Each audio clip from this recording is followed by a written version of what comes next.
Around Maine and the nation today, events are being held to celebrate National Girls and Women in Sports Day.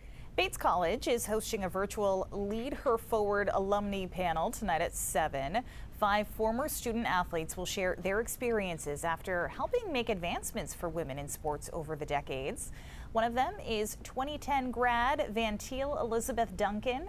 Duncan is a Maine native and a 6-time All-American thrower at Bates. After spending years working in the public and private sector, she says the lessons she's learned on the track and field helped her succeed in everything else in her professional career. So these opportunities to have days like this to continue that messaging, to continue to share a story that people can grasp onto, that they feel seen, they don't feel alone. Those things are very, very important. There is still time to register for the virtual event. You can find more information at gobatesbobcats.com. There are plenty of athletes who are women and connected to Maine competing in this year's Winter Olympics. Getting to that level of competition takes years of practice, training, and hard work. And although these athletes are just arriving in Beijing and getting ready for their events to begin, they're already inspiring the next generation of women Olympians. Here's Sam Rogers.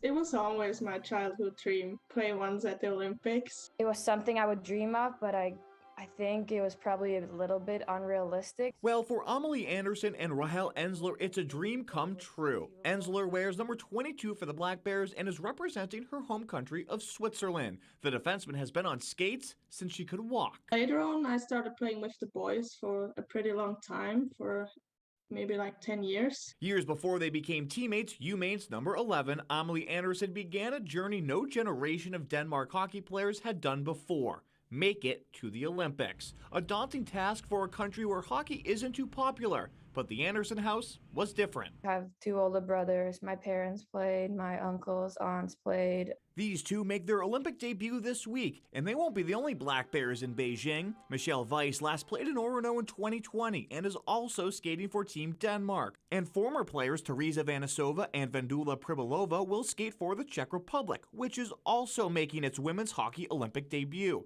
For these Black Bear Cubs, they're faced with an opportunity they never thought possible. When I think about it, it's super hard to picture myself being a role model because I always grew up looking up to other people, and I think it's weird to think that other people's looking up to me. I just want to show little girls or prove them that we can play hockey as well. We can do all those stuff too as the men's can do. Here in Maine, we're used to trailblazing athletes. We only have one statue of a person in Cape Elizabeth, and it's a woman, and it's Joan Benoit Samuelson. Samuelson inspired Mainers like Claire Egan, who is set to compete in her 2nd Olympic Games. Just seeing that from a very young age, that women can be athletes, women can be professional athletes, women can be Olympians, women can be gold medalists. Now we'll cheer once again for our Mainers to bring home some gold.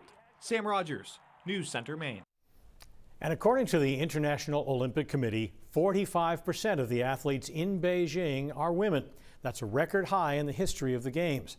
Team USA will have 108 women athletes, and that's the most competing for any country in the history of the Winter Games.